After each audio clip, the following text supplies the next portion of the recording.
저는 미국의 국방 전략을 짜는 미국 대통령의 핵심 보좌관입니다. 지난 몇 년간 세상에서 가장 위험한 핵의 시계를 멈춰 세운 작전들이 전부 제 손을 거쳐갔습니다. 최근 대통령의 지시로 우리는 먼저 이란의 핵을 끝냈습니다. 그리고 그 직후 위에서 내려온 명령은 단 한 줄이었어요. 다음은 북한이다. 북한의 김정은은 핵 단추를 쥔 채 우리는 핵 보유국이라 드러내놓고 엄포를 놓고 있었습니다. 하지만 이번엔 이란과 같이 폭격기를 띄우지 않았어요. 폭격하면 핵이 터지고 가만두면 세계가 인질이 되니까요. 그래서 우리는 전혀 다른 방법을 택했습니다. 그리고 결국 북한의 핵을 무력화하는 데 성공했어요. 그 작전의 한가운데에 한 남자가 있었습니다. 김한솔, 김정은이 죽이려 했던 백두혈통의 마지막 핏줄. 지금부터 핵 없는 한반도를 만든 그 모든 전말의 이야기를 시작하겠습니다. 이란에서 돌아온 그날 저는 40시간을 자지 못한 상태였습니다. 워싱턴의 11월은 잿빛이었어요. 공항을 빠져나오는데 손끝이 가늘게 떨렸습니다. 피곤해서가 아니었어요. 한 나라의 운명을 손에 쥐었다가 내려놓은 사람만 아는 그 묘한 허탈함 때문이었습니다. 우리는 이겼습니다. 중동의 가장 위험한 핵시계를 멈춰 세웠고 세계는 한동안 숨을 돌릴 수 있게 됐어요. 작전은 깨끗했고 피해는 최소였어요. 제 경력에서 가장 완벽한 마무리였죠. 저는 그저 집으로 돌아가 며칠이라도 눈을 붙이고 싶었습니다. 뜨거운 물로 샤워를 하고 전화기를 꺼두고 아무 생각 없이 잠들고 싶었어요. 그게 그날 제가 바란 전부였어요. 현관에 가방을 내려놓기도 전에 전화가 울렸어요. 발신자 표시가 없는 번호. 그런 전화는 이 나라에서 딱 한 곳에서만 옵니다. 백악관. 1시간 안에 들어오게. 그 한마디뿐이었습니다. 제 대답을 듣지도 않고 전화는 끊겼어요. 저는 한참 동안 꺼진 전화기를 바라봤습니다. 이미 알고 있었거든요. 저런 식으로 걸려오는 전화는 거절할 수 있는 종류의 것이 아니라는 걸요. 차를 돌려 다시 시내로 향하는 동안 라디오에서 속보가 흘러나왔어요. 평양발 뉴스였습니다. 김정은이 주석단에 올라 전 세계를 향해 선언했다는 겁니다.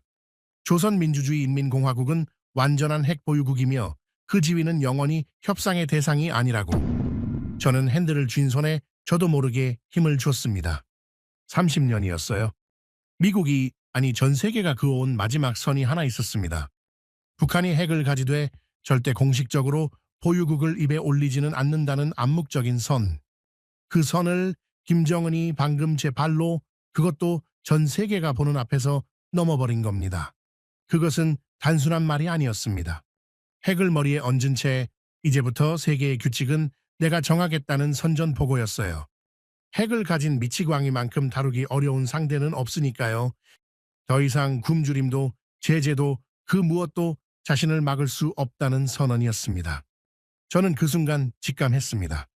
제가 왜 1시간 안에 불려 들어가는지를. 백악관에 도착했을 때 저를 맞이한 건 차가운 침묵이었습니다. 평소 같으면 분주하게 오갔을 사람들이 보이지 않았어요. 꼭 필요한 인원만 남아 다들 입을 굳게 다물고 있었어요. 큰일이 벌어졌을 때 특유의 그 무거운 공기였어요. 긴 복도를 지나 안내받은 방에서 저는 단 한 사람과 마주 섰습니다. 그분의 이름을 여기 적지는 않겠습니다. 다만 이 나라에서 가장 무거운 결정을 내리는 자리에 있는 사람이었다는 것만 말씀드리죠. 이란을 끝낸 것도 그 작전에 저를 보낸 것도 그분이었습니다. 저는 그분의 방식을 압니다. 말이 길지 않고 한번 정한 건 되돌리지 않는 사람이에요. 그분은 창밖을 등진 채 제게 등을 보이고 서 있었어요. 진눈개비가 유리창을 두드리고 있었습니다. 한동안 아무 말이 없다가 책상 위로 무언가를 천천히 밀어보냈습니다. 낡은 황동 챌린지 코인이었습니다. 손바닥에 쏙 들어오는 작은 동전. 한쪽 면에는 독수리가, 다른 면에는 제가 모르는 좌표 하나가 새겨져 있었어요. 군에서는 이런 코인을 약속의 증표로 주고받습니다. 말로 다 못하는 명령을 이 작은 쇠조각 하나에 담아서 건네는 거예요. 받는 순간 그건 명령이 아니라 약속이 됩니다. 이번엔 폭탄이 아니야. 그분이 등을 돌리지 않은 채 말했습니다. 북한의 핵을 단 하나도 터뜨리지 말고 회수해오게. 저는 잠시 제 귀를 의심했습니다. 70년이었어요. 70년 동안 세계 최강의 군대도 가장 영리한 외교관들도 끝내 뚫지 못한 나라였습니다. 그런 나라에 들어가 총 한 발 쏘지 않고 핵을 고스란히 드러내라니 그건 작전 명령이 아니라 차라리 주문에 가까웠어요. 각하 그건 군사작전이 아니라 마술입니다. 제가 그렇게 대답했던 걸로 기억합니다. 전쟁으로 이기면 점령입니다. 하지만 총 없이 이기면 그건 해방이죠. 그분이 원하는 건 점령이 아니라 해방이었어요. 문제는 점령보다 해방이 100배는 더 어렵다는 겁니다. 부수는 건 누구나 합니다. 부수지 않고 손에 넣는 게 어려운 거예요. 그분은 그제야 천천히 몸을 돌렸습니다. 얼굴에는 피로가 짙게 깔려 있었어요. 자네도 알잖나. 폭격은 답이 될 수 없어. 맞는 말이었습니다. 우리는 이미 수백 번 시뮬레이션을 돌렸어요. 결과는 늘 똑같았습니다. 평양의 핵시설을 정밀 타격하는 그 순간 두 가지 중 하나가 벌어집니다. 핵물질이 바람을 타고 한반도 전역으로 흩어져 수천만 명이 서서히 죽어가거나 아니면 무너지기 직전에 김정은이 마지막 발사 명령을 내려 서울이 도쿄가 어쩌면 더 먼 도시가 한순간에 잿더미가 되거나 폭격하면 핵이 터지고 가만두면 세계가 인질이 됩니다. 이 지독한 함정에서 빠져나오는 길은 단 하나뿐이었어요. 밖에서 두드려 부수는 게 아니라 안에서 조용히 갈아 끼우는 것. 김정은이라는 손가락이 그 핵 단추에서 스스로 떨어지게 만드는 것. 체제를 폭파하는 게 아니라 핵을 쥔 손 자체를 소리 없이 바꿔치기 하는 작전이었습니다. 안에서 정권을 바꾼다는 말씀이군요. 제가 중얼거리자 그분이 고개를 끄덕였어요. 그럼 누구로 바꾼단 말입니까? 그 폐쇄된 나라에서 김정은의 손을 비틀 수 있는 사람이 대체 누가 있습니까? 그분은 대답 대신 얇은 파일 하나를 책상 위로 건넸습니다. 표지를 넘기는 순간 저는 숨을 멈췄어요. 그 안에는 단 하나의 단어가 모든 것을 설명하고 있었습니다. 백두혈통. 북한이라는 나라는 총이 아니라 핏줄로 굴러가는 곳입니다. 70년 동안 김씨 일가의 피, 바로 그 백두혈통이라는 신화 하나로 2,500만을 묶어왔어요. 인민도 군부도 그 핏줄 앞에서는 본능적으로 고개를 숙입니다.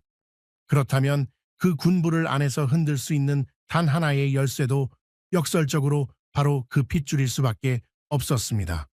김씨의 피를 가진 자만이 김씨의 나라를 안에서 열 수 있으니까요. 파일의 다음 장에는 흐릿한 사진 한 장이 붙어 있었어요.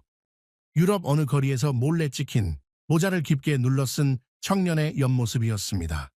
화질이 거칠어 얼굴은 잘 보이지 않았지만 그 짙은 눈썹과 둥근 턱선만은 또렷했어요. 제가 자료 화면으로 수없이 봐온 바로 그 일가의 얼굴이었습니다.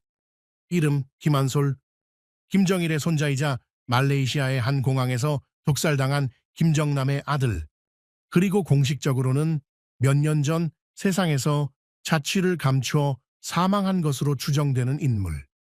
이 사람은 죽지 않았습니까? 제가 물었습니다. 죽었다면 자네한테 이 파일을 주지도 않았겠지. 그분의 그 한마디가 제 인생의 다음 10년을 통째로 결정했습니다. 저는 그 흐릿한 사진을 한참 들여다봤어요. 사진 속 청년 김한솔은 어딘가 지쳐 보였습니다. 세계에서 가장 위험한 성을 가진 남자였지만 그 어깨에는 도망자의 피로가 짙게 배어 있었어요. 저는 그런 얼굴을 압니다. 쫓기는 사람의 얼굴이죠. 자기가 태어난 핏줄이 곧 자기를 죽일 칼이 되는 그런 저주를 짊어진 사람의 얼굴. 문득 이런 생각이 들었습니다. 이 남자는 과연 자기를 버린 나라를 위해 다시 그 지옥으로 걸어 들어가려 할까? 아니면 우리를 향해 총구를 돌릴까? 그때는 몰랐어요. 답은 제 예상과 전혀 다른 곳에 있었다는 걸. 저는 코인을 주머니에 깊이 넣고 파일을 조용히 닫았습니다. 밖으로 나오니 어느새 비가 완전한 진눈깨비로 바뀌어 있었어요. 차가운 알갱이가 목덜미를 때렸습니다. 저는 그 자리에 한참을 서서 잿빛 하늘을 올려다봤어요. 핵을 터뜨리지 않고 없애는 유일한 길이 죽었다고 알려진 그 이름 하나에 달려 있었습니다. 살아있는지조차 확실하지 않은 한 남자. 저는 그 유령을 찾아내야 했어요. 살아있다면 세상 끝까지라도. 그렇게 저의 가장 길고 위험한 작전이 시작됐습니다. 유령을 쫓는 일은 살아있는 사람을 쫓는 것과 전혀 다릅니다. 살아있는 사람은 흔적을 남깁니다. 신용카드를 긁고 비행기를 타고 누군가에게 전화를 걸죠. 하지만 김한솔은 그 모든 것을 끊어낸 사람이었어요. 공식적으로 그는 몇 년 전에 죽었으니까요. 죽은 사람은 흔적이 없습니다. 그래서 죽은 척하는 사람을 찾는 건 세상에서 가장 어려운 사냥이에요. 작전 첫 달, 저는 그가 남긴 마지막 그림자들을 하나하나 더듬었습니다. 유럽의 한 대학 기숙사. 그가 마지막으로 모습을 보였던 곳이었어요. 하지만 그곳에 도착했을 때 방은 이미 오래전에 비어 있었습니다. 책상 위엔 먼지만 쌓여 있었어요. 누군가 급하게 도망친 흔적이 아니라 처음부터 아무도 없었던 것처럼 깨끗했습니다. 프로의 솜씨였어요. 저는 그때 처음 느꼈습니다. 이 청년은 그냥 겁먹고 숨은 게 아니라 누군가에게 제대로 훈련받았거나 아니면 스스로 그렇게 단련된 사람이라는 걸. 저는 그 빈 방에 한참을 서 있었어요. 창밖으로 낯선 도시의 불빛이 깜빡이고 있었습니다. 이런 일을 20년 넘게 해왔지만 시작도 하기 전에 표적을 놓친 적은 처음이었어요. 그가 남긴 건 부재였습니다. 아무것도 없다는 것, 그 자체가 그가 얼마나 무서운 상대인지를 말해주고 있었죠. 단서를 따라가면 갈수록 길은 더 흐릿해졌습니다.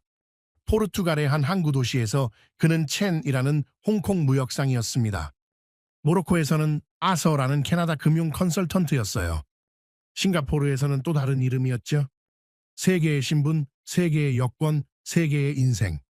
그는 그 가면들을 번갈아 쓰며 국경을 넘나들었습니다. 한 곳에 2주 이상 머무는 법이 없었어요. 제가 한 도시에 도착하면 그는 이미 2나라 건너에 있었습니다. 저는 늘 한 발 늦었어요. 그게 사람을 미치게 했습니다. 한 번은 정말 아슬아슬했어요. 이스탄불의 한 환전소에서 그가 불과 몇 시간 전에 다녀갔다는 걸 알아냈습니다. 저는 미친 듯이 그 일대를 뒤졌어요. 골목 하나하나, 카페 하나하나. 하지만 그는 이미 연기처럼 사라진 뒤였습니다. CCTV에 잡힌 건 모자챙 아래 흐릿한 옆모습 하나뿐이었어요. 그마저도 카메라의 사각을 정확히 알고 움직인 동선이었습니다. 저는 그 영상을 수십 번 돌려봤어요. 그리고 인정할 수밖에 없었습니다. 이 사람은 도망에 관한 한 저보다 한 수위라는 걸. 석 달이 지나도록 저는 그의 그림자조차 제대로 밟지 못했습니다. 그러는 동안에도 평양의 핵시계는 째깍째깍 돌아가고 있었어요. 위에서는 아무 말이 없었습니다. 하지만 그 침묵이 더 무거웠어요. 결과를 기다리고 있다는 무언의 압박. 빈손으로 돌아오면 결국 폭격기가 뜰 거라는 말하지 않아도 아는 그 사실. 저는 매일 밤 그의 파일을 다시 펼쳤습니다. 볼수록 왜 하필 이 남자여야 하는지가 선명해졌어요. 그의 작은 할아버지는 고모부였던 장성택, 권력 2인자였지만 어느 날 갑자기 반역자로 몰려 처형당했습니다. 그의 아버지 김정남은 남의 나라 공항 한복판에서 얼굴에 독극물을 뒤집어 쓰고 죽었어요. 친동생의 손에. 김한솔은 그 모든 걸 멀리서 지켜본 사람이었습니다. 세상에 이런 핏줄이 또 있을까요? 같은 피를 나눈 가족이 권력을 위해 서로를 짐승처럼 도륙하는. 그는 그 저주받은 핏줄의 마지막 생존자였습니다. 그리고 바로 그렇기 때문에 김정은을 무너뜨릴 가장 날카로운 칼이 될 수 있는 유일한 사람이기도 했어요. 문제는 그 칼을 어떻게 손에 쥐느냐였습니다. 넉 달째 저는 마침내 작은 실마리를 잡았습니다. 동남아의 한 은행에서 그가 쓰던 유령 법인 하나가 미세하게 움직인 흔적이었어요. 저는 그 끝에 조심스럽게 신호를 보냈습니다. 우리가 누구인지 무엇을 원하는지 암시하는 메시지였죠. 접촉을 원한다는 일종의 손 내밀기였습니다. 그것이 제 첫 번째 실수였어요. 다음 날 그 법인은 흔적도 없이 사라졌습니다. 계좌는 비워졌고 연결된 모든 끈이 한순간에 끊겼어요. 그는 제 신호를 협상 제안이 아니라 암살조의 접근으로 받아들인 겁니다. 생각해보면 당연했어요. 평생을 쫓겨다닌 사람에게 어둠 속에서 내미는 손은 악수가 아니라 총구로 보이는 법이니까요. 저는 그날 밤 호텔 욕실 거울 앞에서 한참을 서 있었어요. 스스로가 한심했습니다. 20년 경력의 베테랑이 가장 기본적인 걸 놓쳤으니까요. 상대의 입장에서 생각하지 않은 거예요. 저는 그를 손에 넣어야 할 자산으로만 봤지 평생을 공포 속에 산 한 인간으로 보지 못했습니다. 그가 원하는 게 뭔지, 그가 무엇을 가장 두려워하는지 단 한 번도 진지하게 헤아리지 않았어요. 작전은 그렇게 하는 게 아닙니다. 사람의 마음을 얻는 일은 총구로 되는 게 아니니까요. 저는 그를 영영 놓쳤다고 생각했습니다. 그날 밤 저는 호텔 방에 앉아 오랫동안 생각했어요. 제가 뭘 잘못했는지를. 그리고 깨달았습니다. 저는 그를 표적으로 다루고 있었던 거예요. 쫓고 포위하고 몰아넣으려 했죠. 하지만 이 남자에게 그런 방식은 통하지 않았습니다. 평생 그렇게 쫓겨온 사람이니까요. 방식을 완전히 바꿔야 했습니다. 힘으로 누르는 게 아니라 신뢰를 줘야 했어요. 이념을 설득하는 게 아니라 출구를 보여줘야 했습니다. 우리 편이 되라가 아니라 당신이 원하는 걸 함께 이루자여야 했어요. 그가 평생 두려워한 건 죽음이 아니었습니다. 아무것도 바꾸지 못하고 도망자로 늙어 죽는 것. 그게 그가 진짜로 두려워한 거였어요. 저는 접근 경로를 바꿨습니다. 이번엔 정보기관의 신호가 아니라 사람을 통하기로 했어요. 중국과 북한 국경이 맞닿은 도시, 단둥.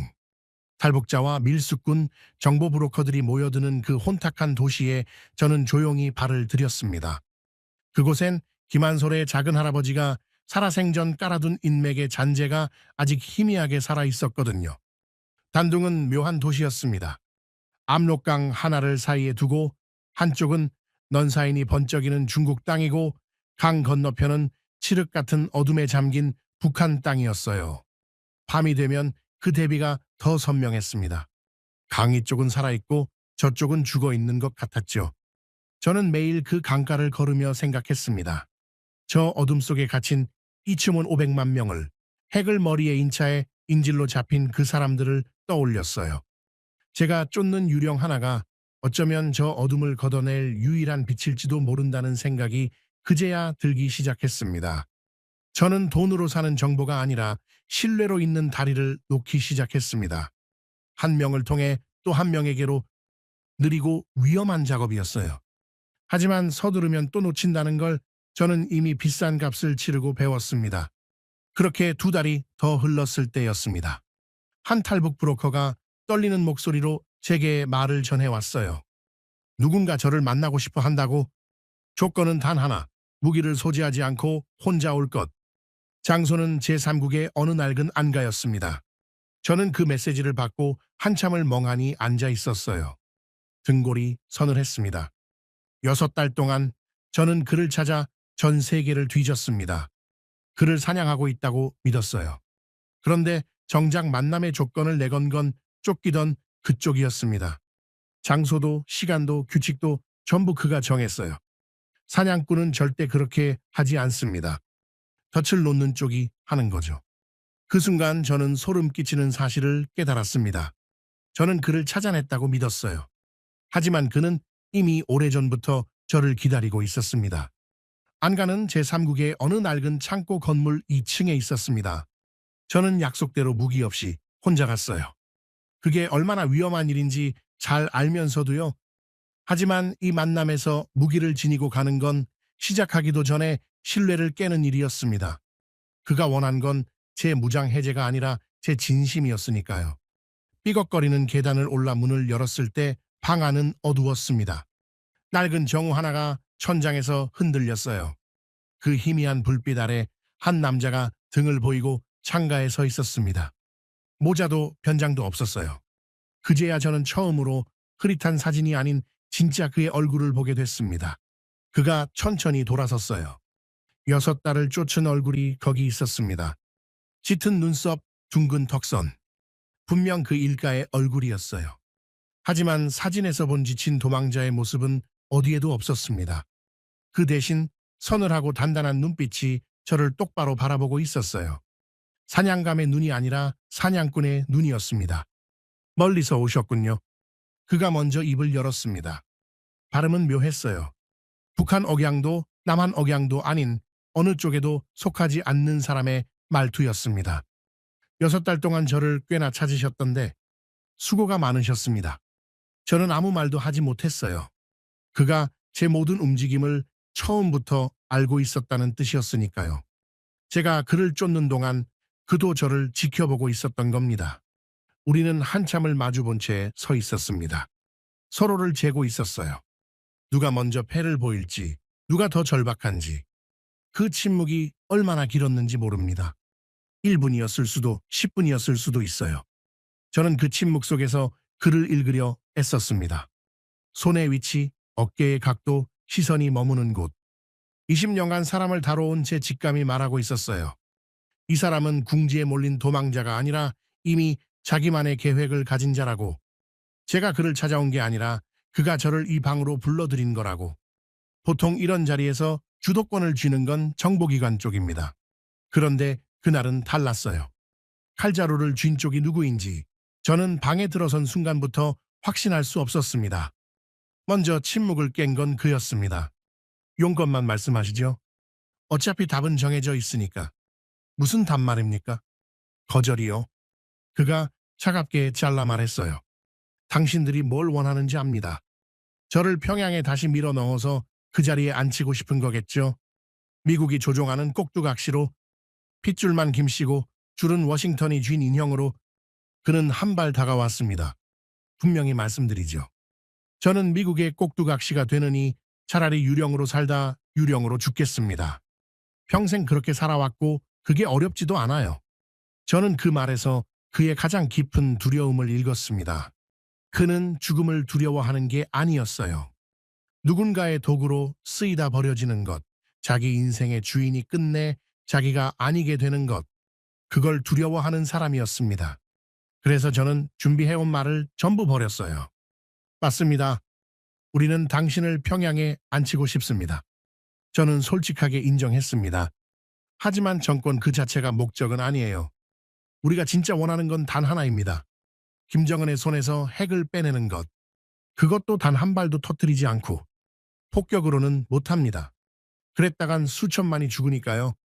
안에서 조용히 사람을 바꿔야만 가능한 일이에요. 그리고 그걸 할 수 있는 사람은 이 세상에 당신 하나뿐입니다. 그의 눈빛이 미세하게 흔들렸어요. 핵이라는 단어 앞에서 그는 잠시 창밖을 봤다가 다시 저를 향했습니다. 핵을 빼낸다는 게 말처럼 쉬운 일이 아닐 텐데요. 김정은이 그걸 순순히 내놓을 리 없고 군부가 가만히 있을 리도 없죠. 그래서 당신이 필요한 겁니다. 제가 대답했어요. 무력으로는 절대 안 됩니다. 하지만 그 군부 안에는 김정은의 숙청이 두려워 밤마다 잠 못 드는 사람들이 있어요. 그들에게 백두혈통의 정통성과 살아남을 출구를 동시에 내밀 수 있는 건 오직 당신뿐입니다. 그가 짧게 웃었어요. 비웃음인지 감탄인지 알 수 없는 웃음이었습니다. 핵을 빼내고 나면 그 다음엔 저를 어떻게 하실 겁니까? 쓸모가 다하면 우리 아버지처럼 공항에서 처리하실 겁니까? 날카로운 질문이었습니다. 그는 이란을 떠올리고 있었어요. 미국이 어떻게 한 정권을 세웠다가 또 어떻게 버리는지. 평생 배신만 보고 자란 사람의 당연한 의심이었습니다. 저는 그 순간 잠시 흔들렸어요. 솔직히 말하면 저도 확신이 없었거든요. 작전이 끝난 뒤 워싱턴이 이 남자를 어떻게 대할지 저는 장담할 수 없었습니다. 임무는 핵회수까지였어요. 그 후는 제 소관이 아니었죠. 임무에 충실하려면 저는 그냥 적당히 둘러대고 그를 끌어들이면 됐습니다. 하지만 그건 또 한 번 그를 속이는 일이었어요. 전쟁으로 이기면 점령입니다. 총 없이 이기면 해방이죠. 그런데 사람을 속여서 끌어들이면 그건 이긴 게 아니라 또 다른 점령일 뿐이었습니다. 그래서 저는 임무 대신 진실을 택했어요. 모릅니다. 제가 말했습니다. 작전이 끝난 뒤에 워싱턴이 당신을 어떻게 대할지 저는 약속드릴 수 없어요. 거짓말은 하지 않겠습니다. 다만 한 가지는 약속할 수 있어요. 적어도 저는 당신을 도구로 쓰고 버리는 일에 가담하지 않겠습니다. 그건 제 방식이 아니니까요. 그가 저를 한참 바라봤어요. 처음으로 그 서늘한 눈빛에 다른 무언가가 스쳤습니다.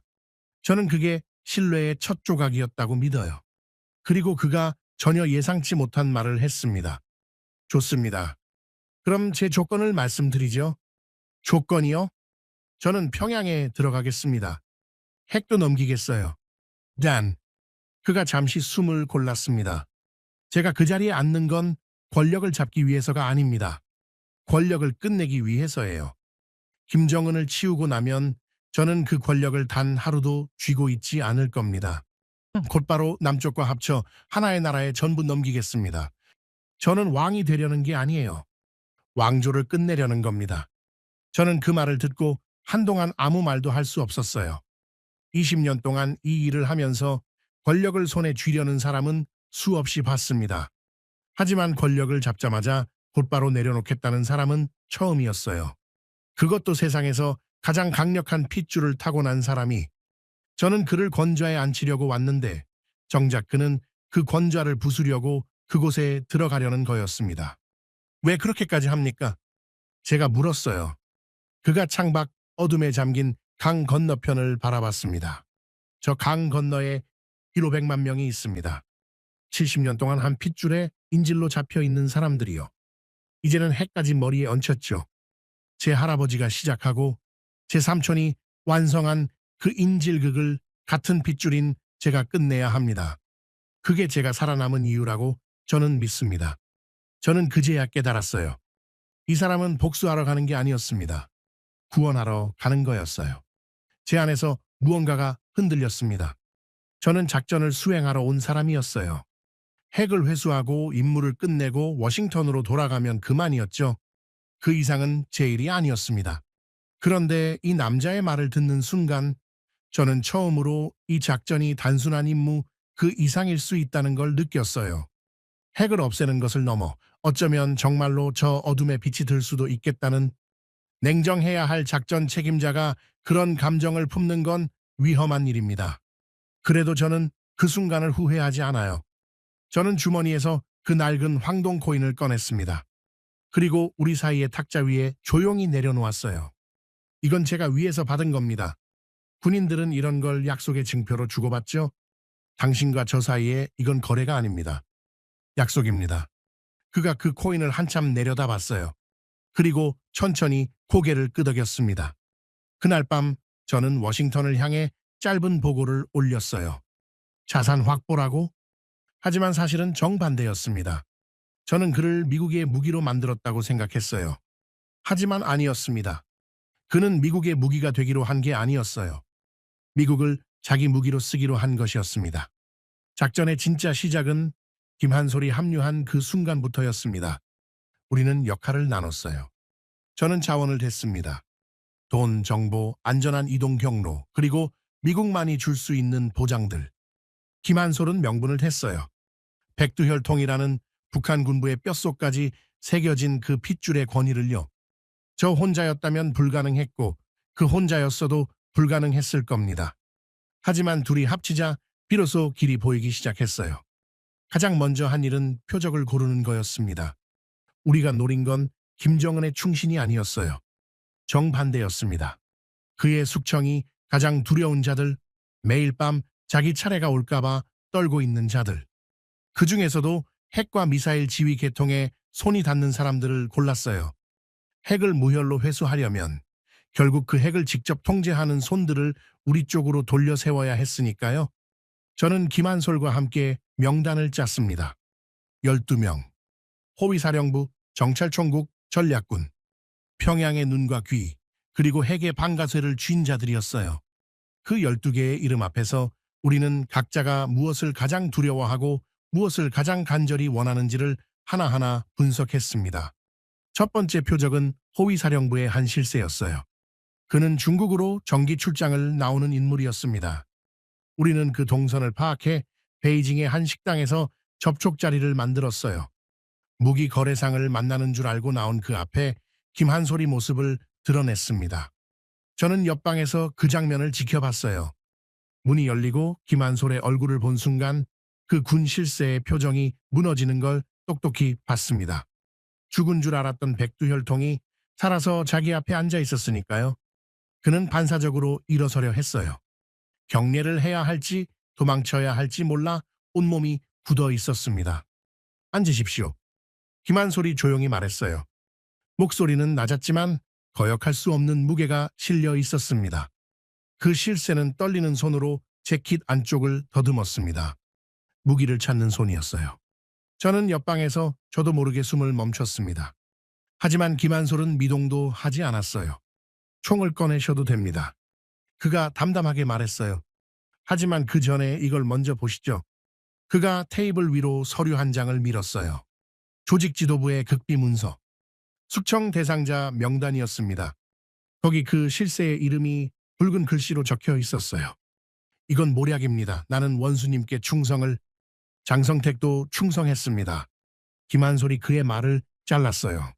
제 작은 할아버지요. 그분도 충성했습니다. 그런데 고사총에 찢겨 죽었죠. 충성이 당신을 지켜줄 거라고 정말 믿으십니까? 그 실세는 입을 다물었습니다. 알고 있었던 거예요. 평양에서 충성심은 방패가 되지 못한다는 걸.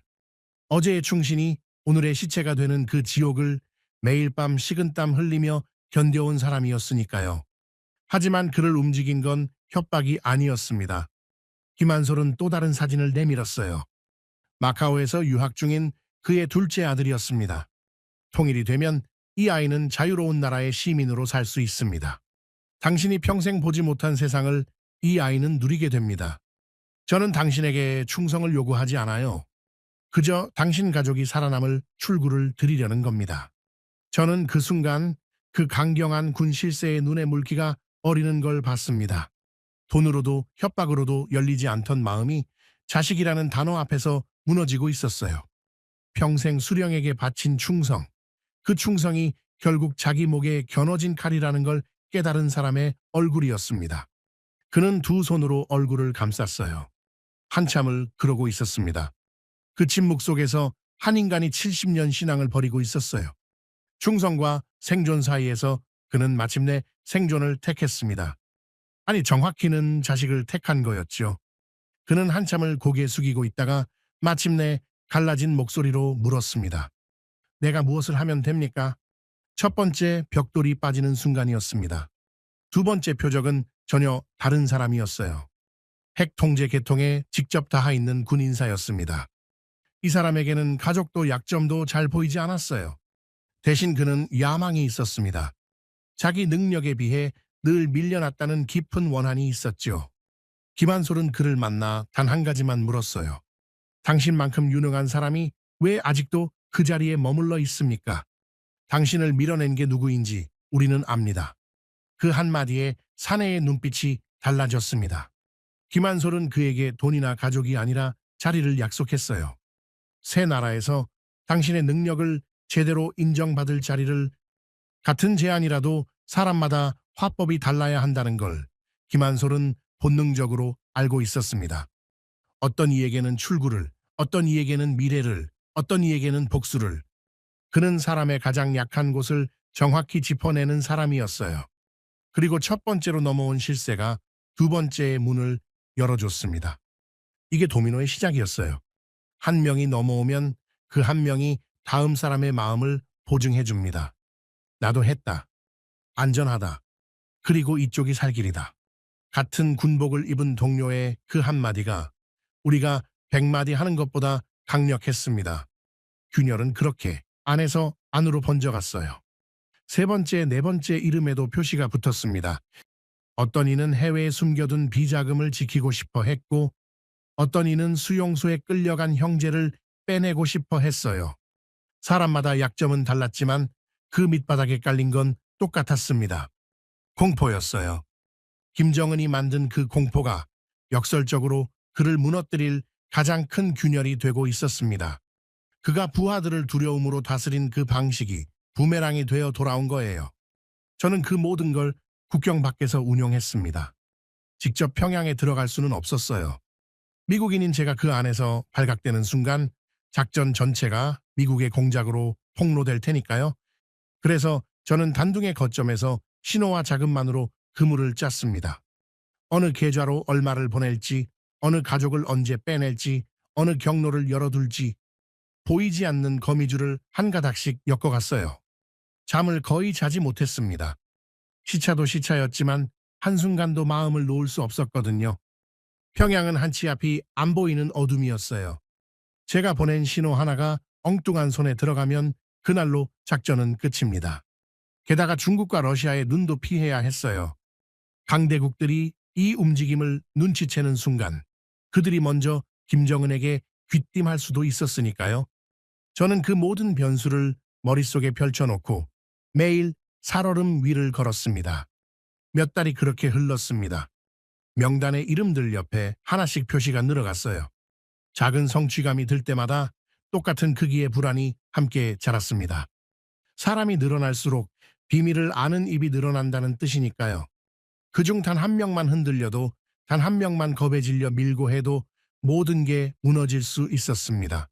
저는 매일 밤 잠들기 전에 생각했어요. 오늘도 무사히 넘겼다. 그런데 내일은?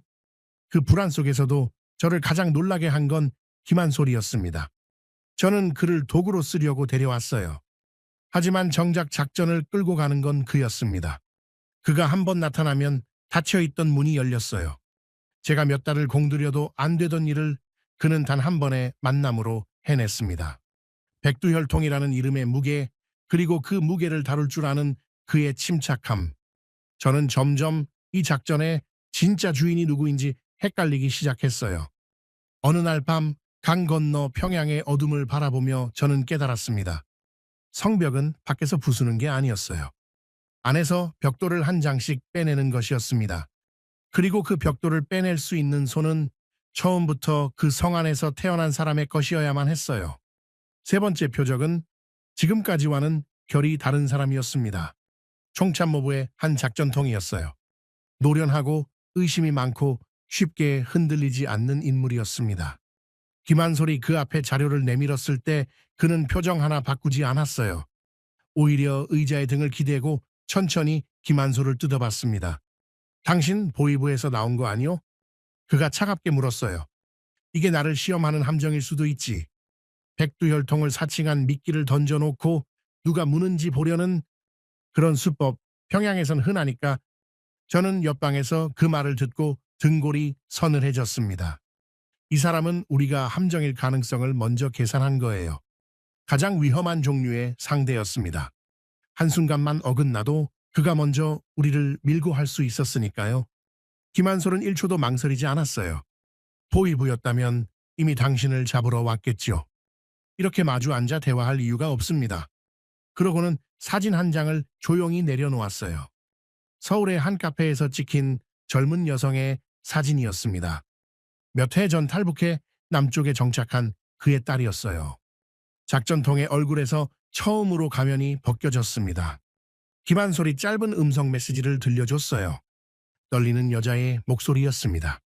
아버지, 저 여기서 잘 지내요. 아버지도 오실 수 있대요. 기다릴게요.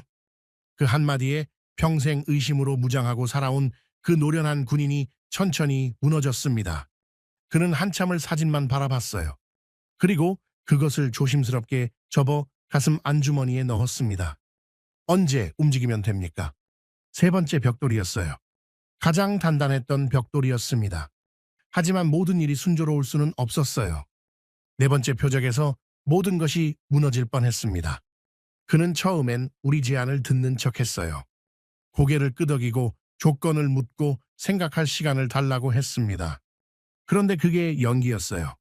그는 평양으로 돌아가 보위성에 이 모든 걸 밀고 하기로 마음먹은 겁니다. 백두혈통의 잔재가 미국과 손잡고 정권을 노린다고. 그 공을 세워 자기 자리를 지키려 한 거예요. 제 정보망이 그 움직임을 포착한 건 그가 암호 보고를 올리기 불과 3시간 전이었습니다. 심장이 바닥으로 떨어졌어요. 그 보고가 평양에 닿는 순간 모든 게 끝이었습니다. 지금까지 넘어온 사람들의 이름이 줄줄이 드러나고 김한솔의 생존이 발각되고 작전 전체가 한 줌제가 되는 거였어요. 수개월의 공이 수많은 사람의 목숨이 단 한 통의 보고에 달려 있었습니다. 저는 즉시 김한솔에게 비상신호를 보냈어요. 손이 떨렸습니다. 국경 밖에 있는 저로서는 할 수 있는 게 거의 없었어요. 평양 안에서 벌어지는 일을 단둥의 책상 앞에서 막을 방법이 제겐 없었습니다. 저는 그저 제가 짠 그물이 이 순간 버텨주기만을 바랄 뿐이었어요. 저는 가능한 모든 경로를 동시에 가동했습니다. 그 밀고자의 이동 경로를 추적하고 그가 누구에게 보고를 올릴지 예측하고 그 보고를 가로챌 수 있는 끈이 있는지 미친 듯이 뒤졌어요. 하지만 변수가 너무 많았습니다. 평양 내부의 일은 결국 평양 안에 있는 사람만이 손 쓸 수 있었어요. 국경 밖에 저는 아무리 발버둥 쳐도 그 벽을 넘을 수 없었습니다. 그게 저를 미치게 했어요. 작전의 책임자인 제가 정작 가장 결정적인 순간에는 아무것도 할 수 없는 무력한 구경꾼이라는 사실이 3시간이 지옥 같았습니다. 저는 한 통의 연락도 받지 못한 채 화면만 노려보고 있었어요. 아무 소식이 없었습니다. 1시간, 2시간, 시계 초침 소리가 총소리처럼 들렸어요. 결국 시간이 다 지나갔을 때 저는 최악을 각오했습니다. 작전은 끝났고 어쩌면 김한솔도 위험하다고. 저는 그 3시간 동안 담배를 몇 갭이나 태웠는지 모릅니다. 끊은 지 10년이 넘은 담배였어요. 머릿속으로는 이미 철수 계획을 짜고 있었습니다. 넘어온 사람들을 어떻게 빼낼지, 김한솔을 어디로 대피시킬지, 그리고 워싱턴에 뭐라고 보고해야 할지. 작전 실패. 그 네 글자를 떠올리는 것만으로도 속이 타들어갔어요. 그건 단순한 실패가 아니라 결국 폭격기가 뜬다는 뜻이었으니까요. 수천만 명의 운명이 그 3시간에 매달려 있었습니다. 그런데 그날 밤 김한솔에게서 짧은 메시지가 왔습니다. 정리됐습니다. 저는 한참 동안 그 네 글자를 바라봤어요. 어떻게 막았는지 그는 자세히 말하지 않았습니다. 다만 다음 날 그 네 번째 표적이 평양에서 갑작스러운 사고를 당했다는 소식만 전해졌어요. 저는 김한솔에게 따져 물었습니다. 어떻게 한 겁니까? 그 사람 죽은 겁니까? 그가 잠시 침묵하다가 대답했어요. 제가 직접 한 일은 없습니다. 다만 그가 밀고 하려 한다는 걸 그의 윗선이 먼저 알게 됐을 뿐이에요. 평양에선 충성 경쟁이 가장 무서운 무기죠. 제가 손대지 않아도 그들끼리 알아서 처리합니다. 저는 그 말에 잠시 아무 말도 하지 못했어요. 그가 사람을 죽인 건 아니었습니다. 하지만 한 사람을 죽음으로 몰아넣은 건 분명했어요. 작전을 위해 어쩔 수 없는 선택이었죠. 그래도 저는 마음 한구석이 불편했습니다. 우리는 피를 흘리지 않는 작전을 한다고 했는데 그 무혈의 이면에 이런 그림자가 있었으니까요. 김한솔은 제 표정을 읽었어요. 불편하시죠? 저도 그렇습니다. 하지만 그를 살려두면 수천 명이 죽습니다. 저는 그 처울 위에서 선택한 거예요. 깨끗한 혁명 같은 건 없습니다. 다만 덜 더러운 길이 있을 뿐이죠. 저는 그제야 이 남자가 단순한 이상주의자가 아니라는 걸 알았습니다. 그는 자기 손에 묻을 피의 무게를 정확히 알고 그걸 감당할 각오까지 한 사람이었어요. 당신은 미국인이라 멀리서 단추만 누르면 됩니다. 김한솔이 조용히 말했어요. 하지만 저는 그 안에서 제 동족을 상대로 이 일을 해야 합니다. 누가 더 깨끗할 수 있겠습니까? 저는 그 말에 고개를 들 수 없었습니다. 맞는 말이었으니까요. 저는 명령을 수행하는 사람이었지만 그는 자기 손으로 자기 핏줄의 나라를 끝내려는 사람이었어요. 그 무게는 제가 감히 가늠할 수 있는 게 아니었습니다. 그 무렵 위에서 무언의 압박이 다시 내려왔습니다. 직접적인 말은 없었어요. 하지만 저는 알 수 있었습니다. 시간이 너무 흐르고 있다는 것, 성과가 없으면 결국 폭격기가 뜬다는 것. 백악관의 인내심에는 한계가 있었어요. 핵보유국을 선언한 김정은을 무한정 두고 볼 수는 없었으니까요. 저는 그 압박과 작전의 신중함 사이에서 아슬아슬한 줄타기를 해야 했습니다. 너무 서두르면 발각되고 너무 늦으면 폭격입니다. 저는 그 두 벼랑 사이에 좁은 능선을 걷고 있었어요. 한쪽으로만 발을 헛디뎌도 수천만 명이 함께 떨어지는 능선이었습니다. 매일 아침 눈을 뜰 때마다 저는 오늘이 그 능선의 끝일지도 모른다는 생각으로 하루를 시작했어요. 다행히 마지막 라인업이 완성되고 있었어요. 핵과 미사일 지휘 계통의 핵심 8명이 모두 우리 쪽으로 넘어왔습니다. 평양의 눈, 귀, 그리고 핵의 반가소회를 쥔 손들이었어요. 이들이 동시에 움직이면 김정은을 지키는 모든 방어선이 안에서부터 무너지게 됩니다. 저는 김한솔과 마주 앉아 디데이의 조건을 정했어요. 김정은 일가가 한 곳에 모이는 날, 평양에 폭설이 내려 시야가 가려지는 밤, 야간 경비 교대가 이루어지는 새벽, 이 세 가지가 동시에 맞아떨어지는 단 하룻밤. 그날 모든 것이 결정될 거였습니다. 김한솔이 신호용 암호 문구를 정했어요. 짧고 평범하고 누구도 의심하지 않을 한 문장이었습니다. 모든 준비가 끝났습니다. 반가쇠는 채워졌어요. 하지만 그 반가쇠를 당길 손가락은 미국의 것이 아니었습니다. 그건 처음부터 끝까지 그의 것이었어요. 그날이 왔습니다. 11월의 어느 밤 평양에 폭설이 내린다는 예보가 떴어요.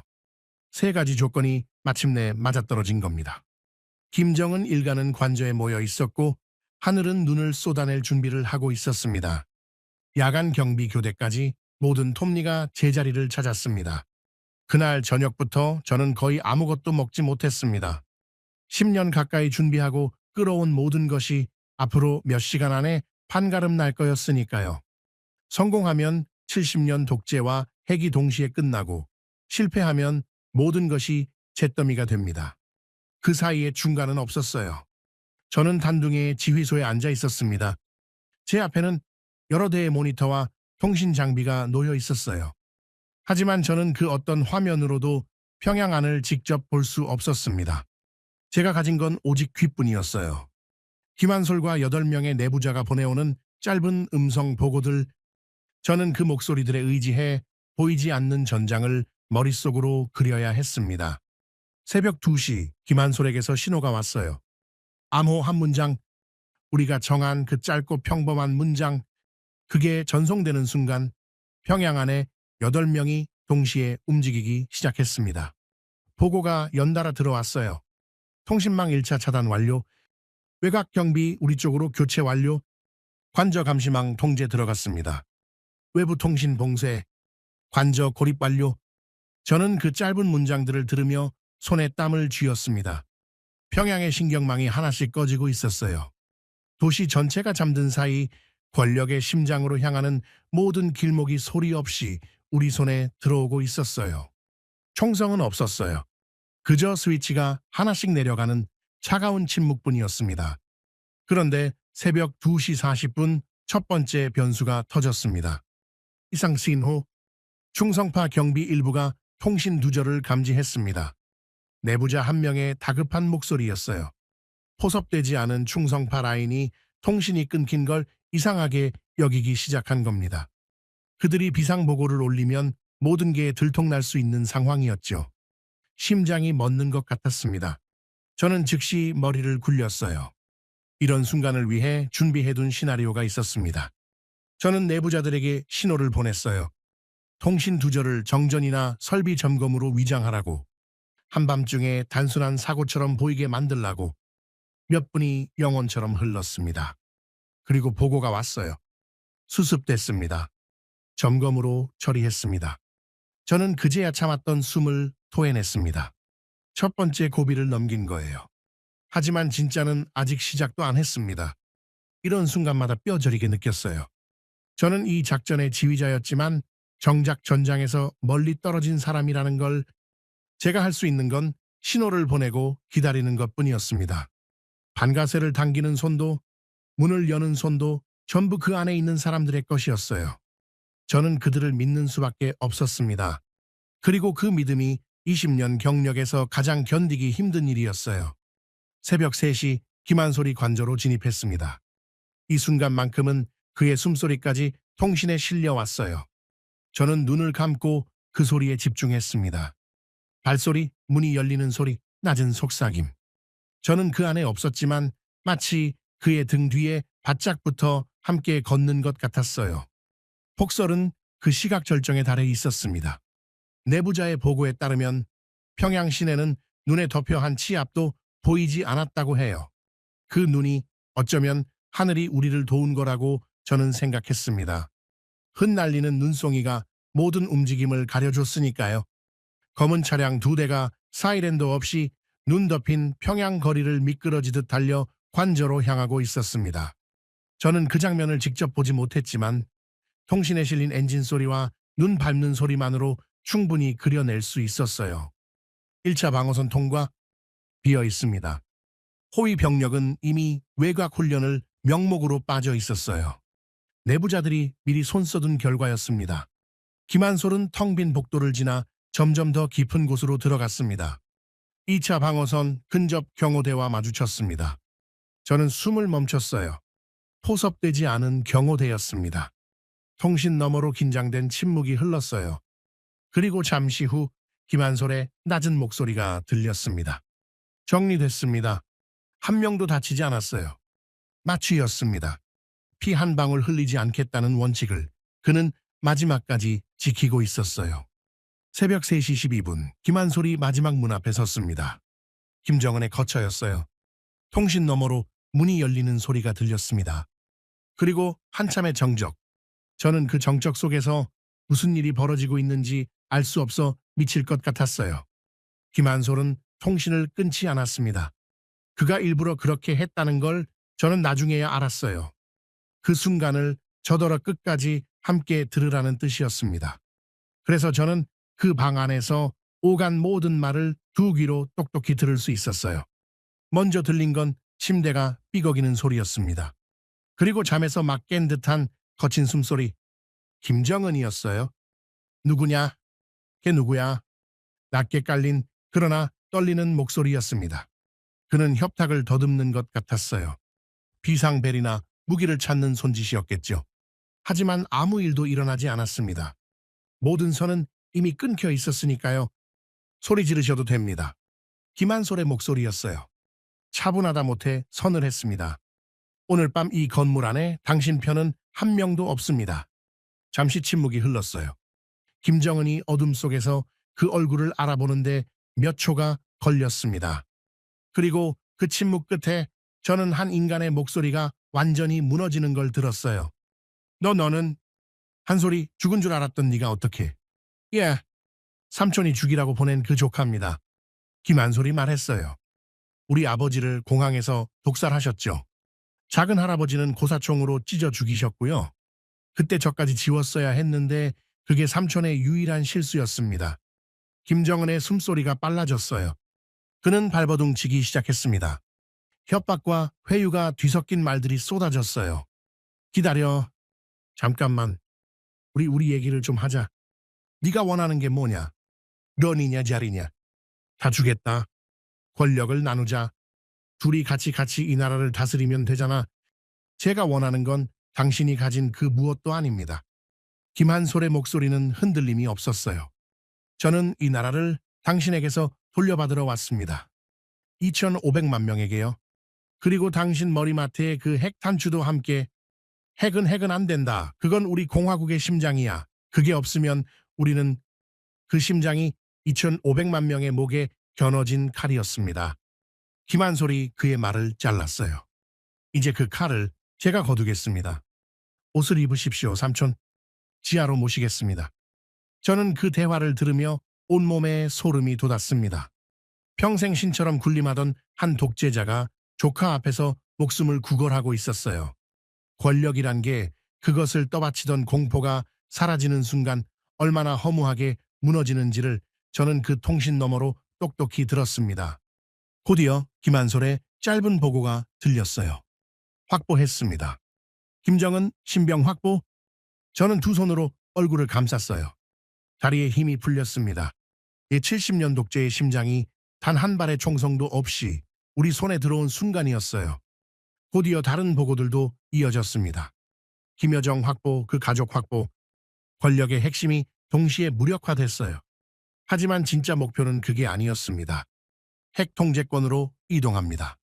이 한마디에 저는 다시 숨을 죽였어요. 이 밤의 진짜 이유. 제가 워싱턴에서 받은 단 하나의 명령. 핵을 단 하나도 터뜨리지 말고 회수하라. 통신 너머로 긴 침묵이 흘렀습니다. 저는 그 몇 분 동안 제 인생에서 가장 긴 시간을 보냈어요. 만약 김정은이 마지막 순간에 발사 명령을 내렸다면, 만약 핵을 지키는 손 중 단 하나라도 우리가 놓쳤다면 모든 게 잿더미가 될 수 있는 그 칼날 위에 몇 분이었습니다. 저는 눈을 질끈 감았어요. 머릿속으로 수백 번 돌렸던 최악의 시나리오가 그 짧은 침묵 속에서 다시 떠올랐습니다. 궁지에 몰린 독재자가 마지막으로 누를 수 있는 단추. 서울이 도쿄가 한순간에 사라지는 그림. 저는 그 상상만으로도 손끝이 차갑게 식었어요. 통신 너머에서는 아무 소리도 들리지 않았습니다. 그 무음이 세상에서 가장 무서운 소리였어요. 그리고 김한솔의 목소리가 들렸어요. 핵 통제권 완전히 장악했습니다. 발사 코드 확보, 모든 게 끝났습니다. 저는 의자에 깊숙이 몸을 묻었습니다. 온몸에 힘이 빠져나갔어요. 핵이 그 70년의 공포가 단 하룻밤 새 손가락 하나 까딱하지 않고 무력화된 겁니다. 폭격도 전쟁도 단 한 명의 희생도 없이. 그 순간 저는 묘한 거리감을 느꼈습니다. 저는 이 작전을 설계한 사람이었어요. 하지만 정작 그 결정적인 밤, 저는 그 방 안에 없었습니다. 평양의 심장부에서 역사가 바뀌는 그 순간을 저는 수백 킬로미터 밖에서 귀로만 들었어요. 그건 미국의 밤이 아니었습니다. 그들의 밤이었어요. 그 어둠을 뚫고 들어간 건 김한솔이었고 함께 움직인 건 자기 나라를 바꾸기로 결심한 그곳 사람들이었으니까요. 저는 그저 그들이 걸어갈 길을 옆에서 닦아준 사람일 뿐이었어요. 그리고 그거면 충분하다고 생각했습니다. 진짜 주인공은 무대 위에 서는 게 아니라 무대를 그들에게 내어주는 사람이어야 하니까요. 창밖으로 압록강 건너 평양 쪽 하늘을 바라봤습니다. 여전히 칠흑 같은 어둠이었어요. 겉으로는 아무 일도 없는 듯 고요했습니다. 하지만 그 고요한 어둠 속에서 70년을 이어온 한 왕조와 그들이 머리에 인 핵이 단 한 방울의 피도 없이 숨을 거두고 있었어요. 세상은 아직 아무것도 몰랐습니다. 저는 그날 밤을 영원히 잊지 못할 겁니다. 워싱턴은 폭격기 한 대 띄우지 않고 평양의 핵을 손에 넣었습니다. 그러나 평양은 미국의 것이 아니었어요. 그것은 처음부터 그들 자신의 것이었습니다. 핵을 회수한 순간 제 임무는 사실상 끝난 거였습니다. 워싱턴이 제게 내린 명령은 거기까지였어요. 핵을 터뜨리지 말고 회수하라. 그 명령은 완벽하게 완수됐습니다. 보고서를 올리고 짐을 싸서 돌아가면 그만이었죠. 그게 작전 책임자의 일이니까요. 하지만 저는 떠나지 않았습니다. 진짜 어려운 일이 이제 막 시작되고 있었거든요. 김한솔이 김정은을 치우고 핵을 넘기는 것까지는 어쩌면 쉬운 부분이었습니다. 그가 약속한 것, 권력을 통째로 남쪽에 넘겨 하나의 나라를 만드는 일. 그 평화 통일이야말로 진짜 산이었어요. 그리고 그 산을 넘으려면 누군가 다리를 놓아야 했습니다. 북쪽의 새 지도자와 남쪽 정부 사이에는 70년의 불신이 가로놓여 있었어요. 서로가 서로를 향해 총구를 겨누어온 세월이었습니다. 그 사이를 잇는 일을 양쪽 모두에게 빚이 없는 제3자가 맡아야 했어요. 미국인인 제가 그 가교 역할을 떠안게 된 겁니다. 저는 비밀 회동을 주선했습니다. 장소는 제3국의 한안가였어요. 발각되면 모든 게 무너지는 살얼음판 같은 자리였습니다. 만약 이 회동이 새어나가면 북쪽 잔존 세력이 들고 일어날 수도 주변 강대국이 개입할 수도 있었어요. 그래서 참석자는 최소한으로, 경호도 최소한으로 모든 것을 비밀에 붙였습니다. 저는 그 며칠 동안 거의 잠을 자지 못했어요. 회동 장소를 3번이나 바꿨고 이동 경로를 수십 가지로 쪼갰습니다. 양쪽 다 단 한 명의 수행원만 데려오게 했고 휴대폰은 모두 압수해 별도의 방에 보관했어요. 작은 정보 하나라도 새어나가면 평양에 남은 잔존 세력이 무슨 짓을 벌일지 몰랐으니까요. 핵은 회수했지만 그 진공 상태를 노리는 자들은 어디에나 있었습니다. 그날 2사람이 마주 앉았어요. 한쪽엔 김한솔, 방금 한 왕조를 끝낸 백두혈통의 마지막 후손, 다른 한쪽엔 대한민국의 대통령이었습니다. 저는 그분의 이름도 여기 적지 않겠어요. 다만 한반도의 운명을 어깨에 짊어진 분이었다는 것만 말씀드리죠. 처음 그 방의 공기는 얼음장 같았습니다. 남쪽 대통령은 경계를 풀지 않았어요. 당연한 일이었습니다. 어느 날 갑자기 북한 정권이 무너지고 죽은 줄 알았던 백두혈통이 나타나 통일을 하자고 손을 내미는 상황. 그 누가 이걸 곧이곧대로 믿겠습니까? 솔직히 말씀드리죠. 남쪽 대통령이 먼저 입을 열었어요. 이게 미국이 짜놓은 그림이 아니라고 어떻게 믿습니까? 북한을 미국 입맛대로 갈아치우고 그 혼란을 틈타 한반도 전체를 손에 넣으려는 수가 아니라고. 제가 그걸 어떻게 확신합니까? 그 시선이 저를 향했습니다. 저는 그 의심을 이해했어요. 강대국이 약소국의 운명을 멋대로 주무르는 일은 역사에 수도 없이 많았으니까요. 그때 김한솔이 입을 열었습니다. 각하의 의심은 정당합니다. 그래서 제가 먼저 패를 다 보여드리겠습니다. 그는 잠시 숨을 골랐어요. 저는 이 자리에서 한 가지를 분명히 하겠습니다. 저는 권력을 갖지 않습니다. 단 하루도요? 북쪽의 통치권 전부를 핵을 포함한 모든 것을 대한민국 헌법 아래 조건 없이 넘기겠습니다. 정치체제도 군통수권도 화폐도 국호도 전부 하나의 나라로 통합하는 데 동의합니다. 저는 그 어떤 자리도 그 어떤 대가도 요구하지 않습니다. 방 안이 조용해졌습니다. 남쪽 대통령의 표정이 흔들렸어요. 그는 수십 년간 통일을 연구해온 사람이었습니다. 하지만 아무 조건 없는 즉각 통일은 그 어떤 시나리오에도 없던 거예요. 권력을 잡은 자가 그 권력을 통째로 내놓겠다는 것. 그건 인간의 본성에 어긋나는 일이었으니까요. 왜 그렇게까지 합니까? 대통령이 물었어요. 김한솔이 담담하게 대답했습니다. 저까지 권력을 쥐면 이 땅은 또 한 번 김씨의 나라가 됩니다. 저는 그 저주를 끝내러 온 사람이지 이어가려는 사람이 아닙니다. 백두혈통이 이 땅에서 마지막으로 할 일은 스스로 사라지는 것뿐이에요. 남쪽 대통령은 한참 동안 김한솔을 바라봤어요. 그리고 천천히 물었습니다. 만약 정말 그 말씀대로라면 통일된 나라에서 당신은 무엇으로 살 생각입니까? 김한솔이 옅게 웃었어요. 평범한 시민으로요.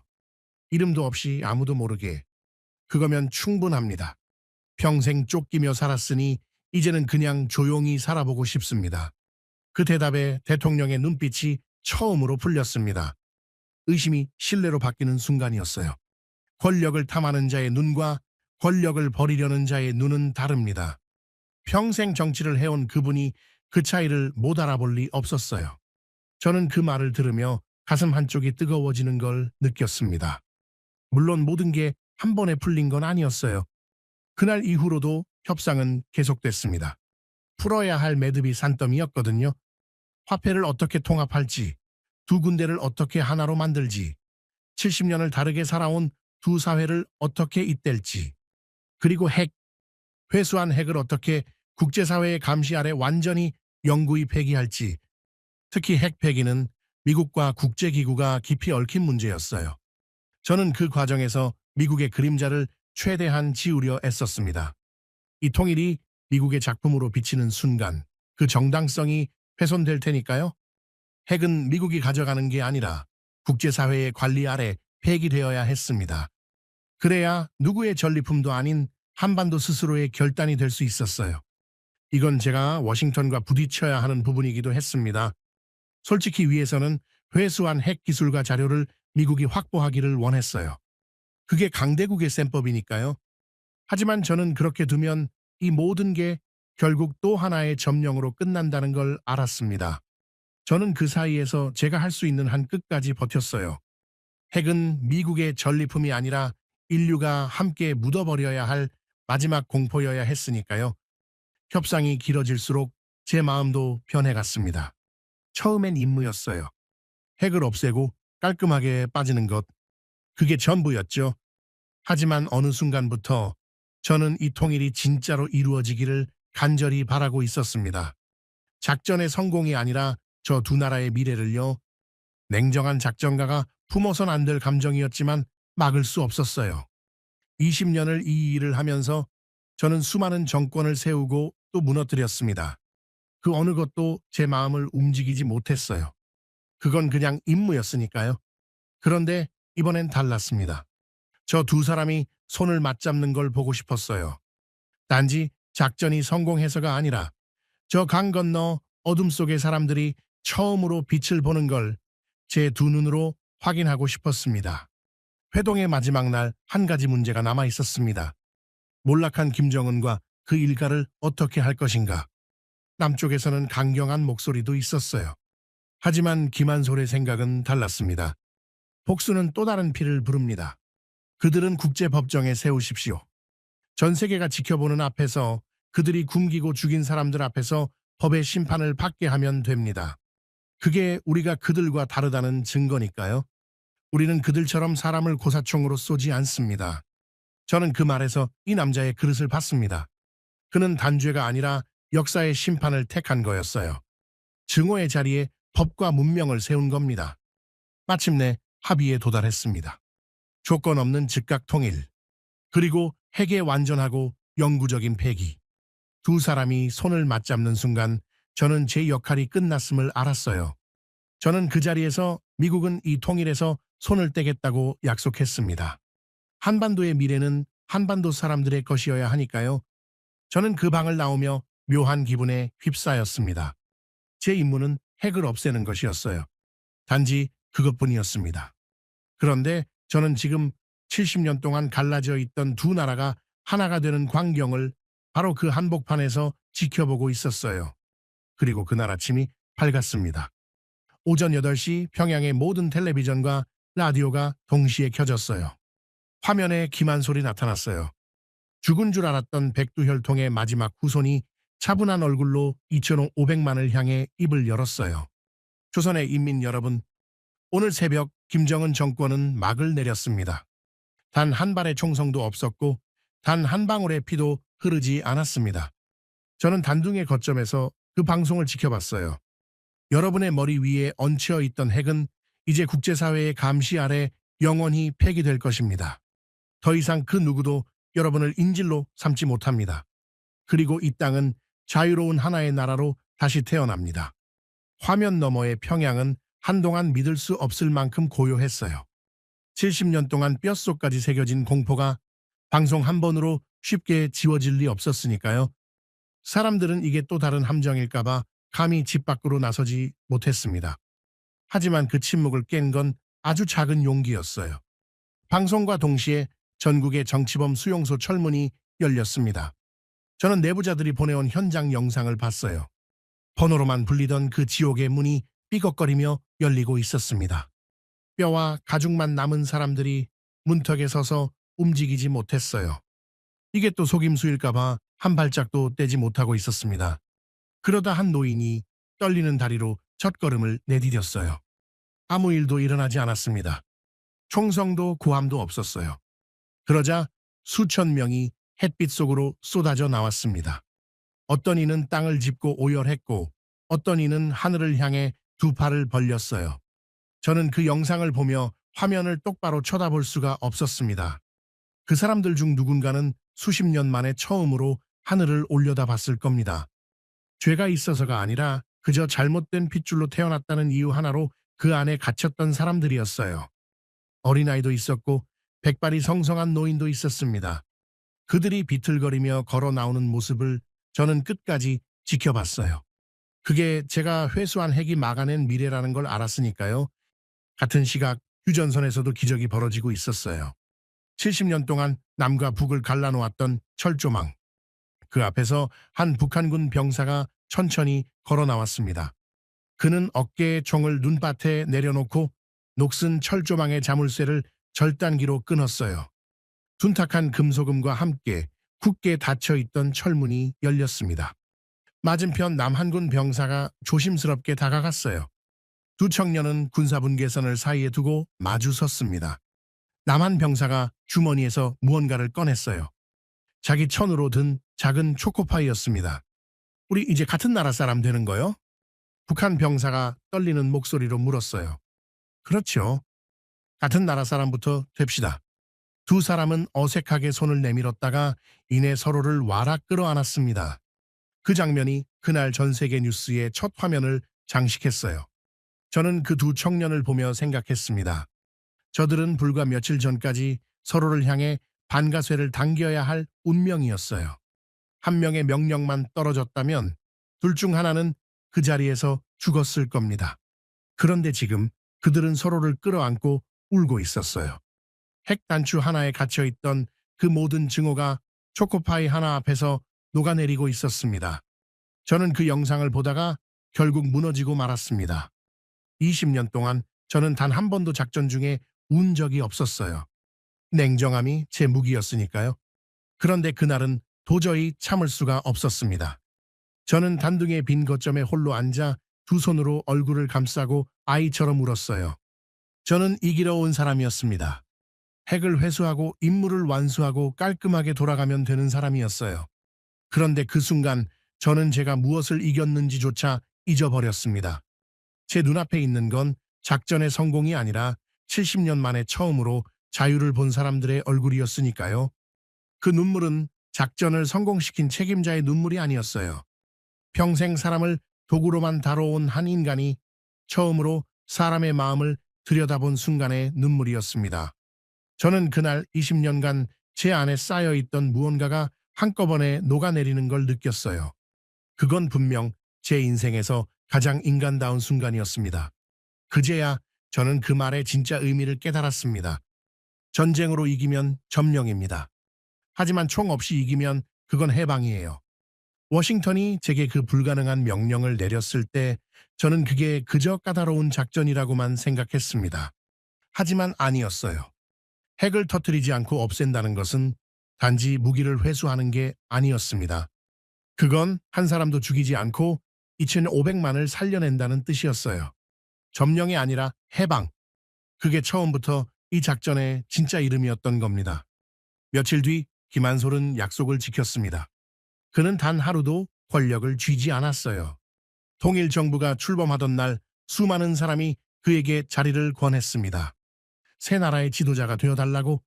하지만 그는 모든 것을 거절했어요. 제 몸에는 이 땅을 70년 동안 지옥으로 만든 피가 흐릅니다. 김씨 성을 가진 사람이 다시 이 땅에서 권력을 잡는 일은 결단코 없어야 합니다. 제 역할은 여기까지입니다. 그러고는 그는 조용히 사라졌어요. 이름도 얼굴도 지운 채 어느 평범한 시민이 되어 자유로운 나라의 어느 골목으로 걸어 들어갔어요. 그토록 원하던 평범한 하루 속으로 저도 떠날 때가 됐어요. 워싱턴으로 돌아가기 전 저는 마지막으로 그 황동 코인을 꺼냈어요. 작전 내내 제 주머니에 있던 그 약속의 증표를요. 저는 그것을 압록강이 내려다 보이는 어느 자리에 조용히 묻었습니다. 이 땅의 미래는 더 이상 미국의 것도 제 것도 아니어야 했으니까요. 그건 이제 이 땅 사람들에게 넘겨줄 차례였습니다. 몇 년이 흘렀습니다. 가끔 뉴스로 그 나라의 소식을 접합니다. 서울에서 평양을 거쳐 신의주까지 기차가 하루 만에 달린다고 해요. 한때 굶주리던 땅에 공장이 서고 아이들이 남북 구분 없이 한 교실에서 웃는다고 합니다. 핵의 공포 대신 평범한 일상의 기적이 그 땅을 채우고 있다고요. 언젠가 한 영상에서 평양의 한 학교를 봤어요. 남쪽에서 온 아이와 북쪽에서 자란 아이가 같은 교복을 입고 운동장에서 축구를 하고 있었습니다. 누가 어디서 왔는지 이제 아무도 신경 쓰지 않았어요. 그 아이들은 70년 전 그 땅이 어떤 지옥이었는지 영영 모를 겁니다. 그리고 저는 그게 가장 완벽한 결말이라고 생각했어요. 자유가 너무 당연해서 그 자유를 위해 누군가 무엇을 바쳤는지조차 기억할 필요가 없는 세상. 그거야말로 우리가 진짜로 원했던 거였으니까요. 저는 그 소식들을 들을 때마다 조용히 미소 짓습니다. 세상은 누가 북한의 핵을 없앴는지 모릅니다. 어떤 미국인이 죽은 줄 알았던 한 남자를 찾아내 총 한 발 쏘지 않고 70년의 공포를 끝냈다는 사실을 아무도 모르고 어느 역사책에도 적히지 않을 겁니다. 하지만 저는 압니다. 그리고 그거면 충분해요. 그게 제가 설계한 마지막이자 가장 자랑스러운 작전이었으니까요. 이름도 없이 공도 없이 모든 것을 그들에게 돌려주고 조용히 사라지는 것. 그것이야말로 진짜 승리였습니다. 긴 이야기 끝까지 들어주셔서 진심으로 감사합니다. 핵이라는 절망의 그림자를 걷어내고 2,500만 명에게 자유의 아침을 선물한 이 이야기가 여러분의 마음에 작은 울림을 주었다면 구독과 좋아요 그리고 따뜻한 댓글 부탁드립니다. 여러분의 작은 관심이 이런 이야기를 계속 만들어가는 큰 힘이 됩니다. 자유는 거저 주어지지 않습니다. 하지만 누군가의 용기가 있다면 반드시 옵니다. 다음에도 가슴을 울리는 이야기로 찾아뵙겠습니다. 감사합니다.